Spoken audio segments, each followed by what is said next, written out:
Okay guys, welcome back to Hobson's Choice Harleys. We're going to just kind of do a recap today. We've had some bike changes, some additions, some deletions. So just going to kind of go through the stable, the inventory, kind of let you guys know what's next on the hit parade. So starting off, this is my wife's 93 FXWG, so FX Wide Glide, factory original bike, 24,000 original miles.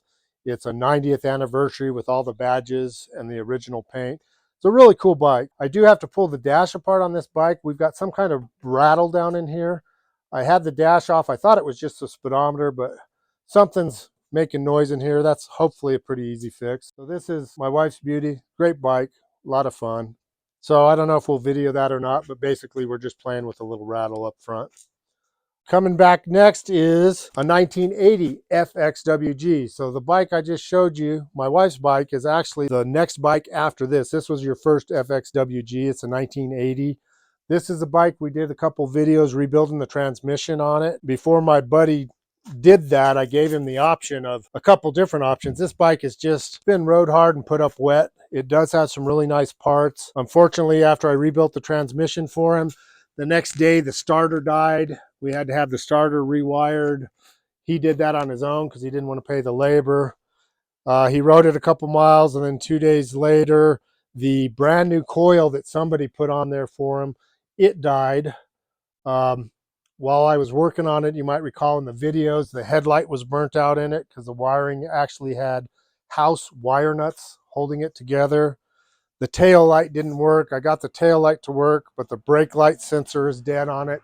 I mean, this bike's got a multitude of problems, not worth the money he had been putting into it. So what we ended up doing is he gave me some cash and this bike for my 1981 FLT, bright red FLT with the ghost flames. Beautiful, complete running bike. He took that bike in trade for this bike and some cash. Unfortunately, I sold that bike to him on Wednesday last week, and on Saturday on his maiden voyage, first time out, he got T-boned in an intersection and totaled that FLT. So you're going to see in a few minutes, we're going to go out back. The FLT has made its way back over here so that it's not sitting in the salvage yard, and we're waiting to see what the insurance is going to do, and I'm going to see if I can't help him get another bike on the road or build that bike or build him another bike. So unfortunately, I feel bad for the guy. He's banged up, he's bruised up, he's got staples and road rash, but all in all, he's not bad. A couple broken bones or ribs, but that was about it, and some road rash. So we're going to show you that bike in a minute. We still have my pride and joy here. This is my 69 FLH. I built this one from the ground up. They call it the Johnny Cash bike, one piece at a time, because I built this bike basically from the ground up. Had to source each and every part. It is a generator shovel head, so they only made these bikes 66 through 69 pre-AMF. This is the last year before AMF. Personally, I think AMF's decent. In fact, we're going to go out and show you one of my latest acquisitions is a 1984 AMF Skamper truck camper tent deal. I don't know what you call it. It's a pop-up camper shell for my truck that was made by AMF. So when I'm hauling shovel heads around the country and pulling parts and doing swap meets for AMF shovel heads, I'll have an AMF Shovelhead camper to sleep in while doing it. So that's kind of cool. So we're going to go take a look at that camper and the crunched up FLT. And then we'll go out into the main shop and show you what's going on and what's in the hit parade for upcoming videos for HCH. So appreciate you guys watching. Don't forget to kickstart that like button and subscribe if you haven't. If you've got any questions or topics that you like talked about, please give me a message. Let me know. Okay, so as I mentioned before, here is my 1984 AMF Skamper.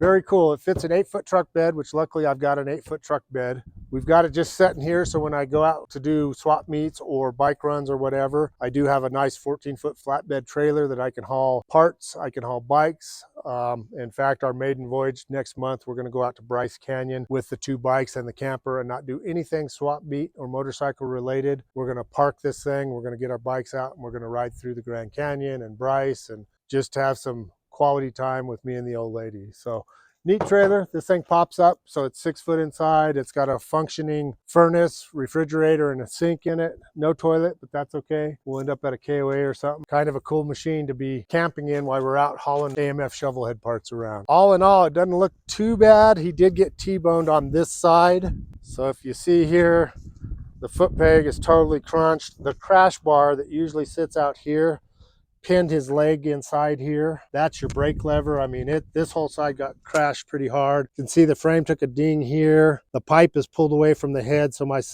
suspicion is this down tube has been bent. I haven't done much research. We're still waiting on the insurance. You can see up here, the gas tank is just taco crunched, mangled. Up here up top, you can see where it blew the dash out and actually broke the handlebar risers. And my poor buddy caught those handlebars in his ribs, broke 2 of his ribs by catching those handlebars. You can see the fenders beat up. This crash bar is bent the opposite way because of the impact. All in all, not too bad. I mean, he's physically just got a little bit of road rash and a little beat up. It's a 40-year-old bike. We'll see what the insurance does. My plan on it is to part it out and, you know, hopefully salvage some money from the engine and transmission and some of the real eclectic parts that you can't find. For example, these side panels for FLT are really hard to find, and they came out unscathed both sides. The bags got a little dinged up here and there, but more or less are okay. These bars got bent. You can see where they racked in here, but there's a lot of stuff on here that I can hopefully pull, sell, make a few bucks. I already told him that I would eat any and all labor doing this, because not any fault of my own, but I sold him this bike. He didn't put 10 miles on it. I feel bad for him. So he's a guy that came to me last year to buy a couple of parts, and we've become good friends. And you know, it's brothers helping brothers. If I can part this thing out and make him a few bucks towards the next bike, which I'm happy to hear. The first thing he told me after he wrecked it is to get my eyes open and find him something else to ride. So he's true blue. He wants to ride. We're going to get him back on the road, back in the wind. So as I mentioned, I bought that AMF Skamper trailer. Got this nice little 14-foot flatbed that I'm going to be pulling behind my truck. So I've got 2 wheel chocks in here so I can haul 2 bikes, minimal. Save the back end. I can put parts in it if I'm doing swap meets. I could actually put 4 or 5 bikes. I mean, it just gives me a lot more options. Used to have a toy hauler, which was fun, but you know, you were limited to 2 bikes in the back. This way, between the little camper and the flatbed, my options are endless on doing just vacation, have fun, or swap meets, buying or selling, whether that's parts or complete bikes. Okay guys, so we're still recapping some of the stuff. So this is my 99.9% stock 1982 FXR. This one has very few parts that have been changed out. It's very original. This is the first year after AMF. So the green bike is the last year prior to AMF. This is the first year after AMF. And I've got several bikes in between. I'm not down on AMF at all. It's just kind of cool to have the bookends on either end. It's a cool bike. This one will get restored. This one is definitely a keeper. It's not going anywhere. This is a Hobson's Choice Harley bike forever. The Wizard on the tank and the Eagle on the tank. I've got a very pristine tank. So this tank might go on the wall somewhere, or it might get sold. I'm not sure. It's definitely got a flare from the 80s. You guys know all about the Servi-Car, several videos. This bike's just a run and gunning little 45cc. She's a fun machine. I got both cylinders running. Probably next on the hit parade is going to be cleaning this one up and getting this one a little more road ready, and then getting the box and the fenders and the tanks for paint. Hopefully by the end of summer, this will be a painted, restored daily runner that I'm going to be driving around town. This isn't a cross-country bike. This is, you know, 55-mile top speed, if you're lucky, but it'll be a fun one to run around town in. You know, what a way to go grab a cheeseburger than on a 75-year-old Servi-Car. Cool machine. Over here, we still have special construction bike. Bike came out of Arizona. It's a very weird machine. So the lower end is shovel, not Evo, but it's STD special order cases with a 96-inch Evo top end on it. This guy was a Harley mechanic out of Phoenix and built this bike, had a ratchet's top 4-speed behind it. And we're going to actually put a Shovelhead motor and tranny in this. This is my son Mikey's bike. So the chassis as it sits is pretty much going to stay the way it is. We're just going to change the drivetrain, put a Shovelhead motor and transmission in this. This bike here is the 72 FX Shovelhead. I had affectionately called her Miami Vice. The rest of her is over there in parts. This bike is so well built. This motor's never been run. We're going to put this one back together and we're going to run it. Whether we sell it or not, who knows, but she's just in too good a shape not to put her together and run her down the road. So that's coming up too. We don't know the order of the projects, but that's one on the hit parade. Over here, we've got my new baby, new to me. This is my 1998 Softail Sally. Finally got the seat figured out. I went through 3 or 4 different configurations of seat, and that's the winner. That's a done deal. Rode this bike yesterday down to DMV. I had to get a VIN inspection on her because she came from out of state. Cold. It was 30 degrees yesterday, and I'm smiling ear to ear while I was freezing. I put the big king tank on it, put the 1973 emblems that were new old stock I found. Those were in the AMF envelope, so those are true deal Harley decals. The only thing left is pinstriping. I traded a belt drive to my buddy Jesse here in town, and he's a pinstriper. So we're gonna pinstripe, black pinstripe all over the fender, just to give it a little more class. But more or less, this is a done bike. I changed the seat, I changed the tanks, I changed the bars, put some new controls on it, put some new mirrors on it. She's good to go. She's just a runner. So this one and my wife's 93 are daily drivers. They're the ones we're gonna be riding the most. So this one's actually coming out of the shop, gonna go in the front garage. We're gonna try and keep just the project bikes out here. So right now, that's where we're at on bikes. As you can see in the background when you're looking at the videos, we got parts coming out my rear. If there's anything you see in any of the videos that you want parts-wise, let me know. Most of it is for sale. Keep watching, kickstart that like button. So I want to show you, we're going to save this for a minute here. So here's a 1952 ratchet top transmission for a panhead. You can see right here, it's an 0152 12135. Very cool, in beautiful shape. Somebody had this media blasted. There's not a crack anywhere in it. The kicker, I got to replace the gears in here. Basically, I got to build the whole transmission. So you can see that's factory original. No cracks. They usually spider in here off the kicker.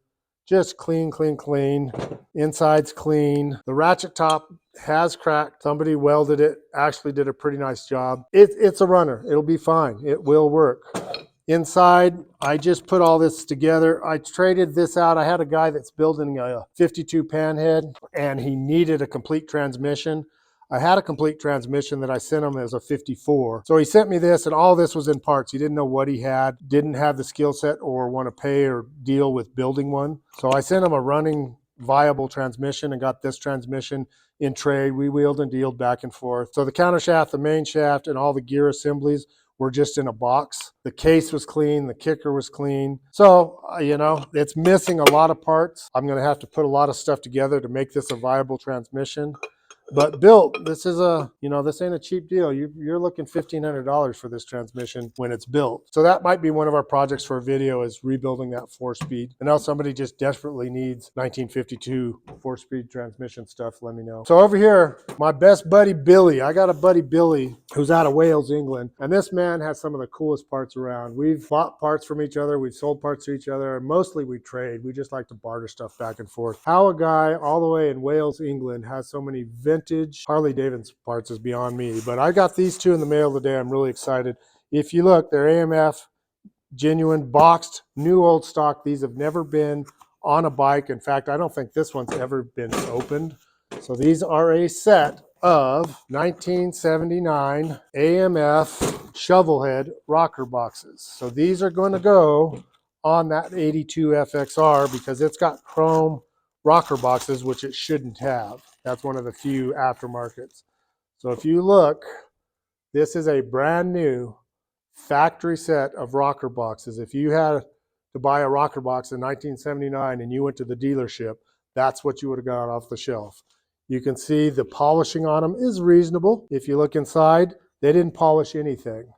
Billy is actually a polisher by trade, and he actually wouldn't touch these because they are new old stock. Kind of a neat deal. In 79, they changed this to a short post. So these used to, all 8 of these used to be the same height. They did this, and I don't know if that's a clearance issue for certain bikes, but in these, when you bought them, it came with 2 options. So in here, you could use this spacer to take up the difference on your long stud, or you pull that stud out and it came with the short stud. So you could run it on pre-78 bikes or 78 and up shovel heads. It even has the original crusty old paperwork explaining how you can change the stud or put the spacer. This is AMF Genuine parts with the part numbers from Harley Davidson. Never been on a bike. These are going on a bike. It's almost a shame because this is kind of a little piece of history here, guys. But these are going to go on that FXR, and that's going to be one beautiful machine when it's done. So make sure you stay tuned for that. It might be a year from now. It might be 2 years from now. It might be next month. But at some point, these are definitely going on that machine. I got to get my shelf of my treasures so I don't end up selling my treasures. Speaking of treasures, got these treasures. Kind of cool stuff.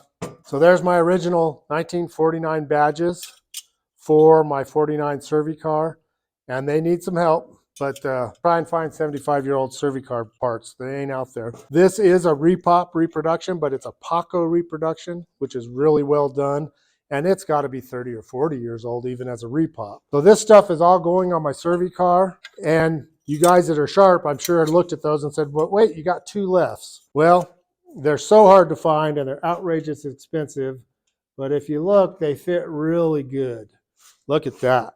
So I'm not sure what the replating process is going to be. And then this actually, the snorkel style air cleaner only went up to, I believe, 1947. So this is a 49. It should have the 7-inch round J slot air cleaner. I love the snorkel. This snorkel should be on the other side because there are some of these that are left and right. So this is actually going to be upside down and it's going to be right there. And it's 2 years different than factory stock would have been. But for me, that's the look I've always wanted. So we're going to put that snorkel air cleaner on here. And we're going to put that badge on here. And then we're going to clean this badge up. And actually, since it's asymmetrical, these are one of the few emblems that you can actually run upside down. So on this side, we're going to be giving the one finger salute to the motor company and run the badge upside down. And on the other side, we're going to be running proud right side up until I find another 1949 or 1950 badge that's the right-hand tank size. So if any of you guys has one of those, let me know. And you don't want to make me chop off an arm or a leg to pay for it, because these things are outrageous expensive. I got a really smoking deal on this Servi-Car. Needs a lot of work, but I mean, it runs. So we wheeled and dealed with the guy I got this from. Real happy with what I paid for it. Not real happy in finding out the amount of money, every nut, bolt, wire. You start putting parts that are on a 75-year-old machine together, they're just phenomenal expensive. You know, just the bells and whistles on this thing I could buy another bike for. Speaking of bells and whistles, my buddy Greg Lou, I'm sure a lot of you guys know him. He's Red Fox Enterprises. He sells all the jeweled pieces for the old knuckles and pans and stuff. He has reconditioned an original old doorknob. So this is old school biker stuff, man. So that's an original old doorknob off like a antebellum era house. And that is going to replace this original knob here. In fact, I didn't know it was on that loose. That's old school chopper stuff, is having the crystal doorknob. It's funny, I heard one guy in one of the forums talking about, well, if you put one of those crystal knobs on there, how's it going to fit your hand?